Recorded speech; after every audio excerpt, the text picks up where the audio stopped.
नमस्कार दोस्तों, हमारी आज की कहानी है बेशकीमती दौलत। अजी सुनते हो, आज एक बात पूछूं आपसे। एक 80 वर्षीय की बुजुर्ग पत्नी ने अपने 84 वर्षीय पति से कहा।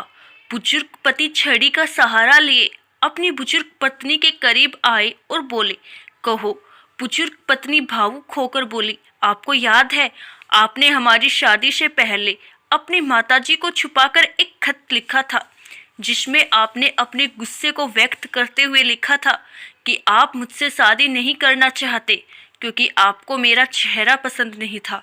बुजुर्ग पति ने हैरान होकर पूछा, वो खत, वो तुम्हें कहाँ मिला? वो तो बहुत पुरानी बात है।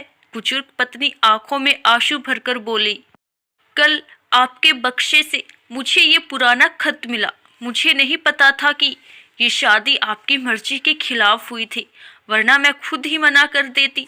बुजुर्ग पति ने अपना सर अपनी पत्नी की बाहों में रखा और कहा, अरे पगली, उस वक्त मैं सिर्फ 12 साल का था और मुझे लगा मेरे से शादी करके जब आएगी तो मेरे कमरे में मेरे साथ मेरा बिस्तर और तकिए पे सोएगी, मेरे सारे खिलौने के साथ खेलेगी और मेरी गुल्लक से पैसे चुरा लेगी। लेकिन उस वक्त मैं ये कहाँ जानता था कि तू मेरी जिंदगी में आकर मेरी जिंदगी को एक कमरे से बाहर एक घर तक ले जाएगी। ये कहा जानता था कि मुझे कपड़ों के बने खिलौनों से कहीं ज्यादा खूबसूरत और प्यारे खिलौने हमारे बच्चे तुम मुझे दोगी। ये कहाँ जानता था कि मेरी चिल्लर से भरी गुल्लक के मुकाबले तुम मुझे प्यार की बेशकीमती दौलत दोगी। अब बोल, और भी कुछ पूछना बाकी है? बुजुर्ग पत्नी ने तसल्ली के साथ से कहा, भगवान का शुक्र है, मैं तो समझ रही थी तुम्हें उस पड़ोस वाली से प्रेम था।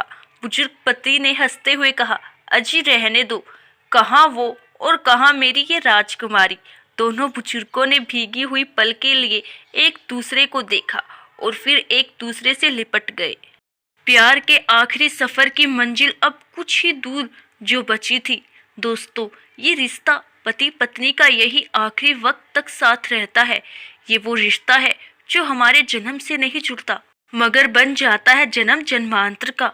अब सभी पति पत्नियों का ये खूबसूरत नोक झोंक एक महत्वपूर्ण संदेश देती है। एक दूसरे का ख्याल रखिए, सम्मान कीजिए और सदैव साथ रहिए। उम्र भर का पसीना उसकी गोद में सूख जाएगा। हम सफ़र क्या चीज़ है ये बुढ़ापे में समझ आएगा। आशा करती हूँ दोस्तों, आपको हमारी आज की कहानी जरूर पसंद आई होगी। धन्यवाद।